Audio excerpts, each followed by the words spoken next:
Hi there, thanks so much for tuning in. My name is Rhiannon and I'm one of the founders of Barbecue Spit Rotisseries.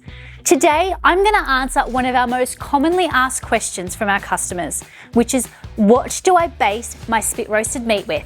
When cooking on a spit, I like to baste my meat with a mixture of 50% olive oil and 50% lemon juice, all mixed up together. Once you have your mixture all mixed up, you can either use some fresh rosemary sprigs for extra flavour or just a basting brush.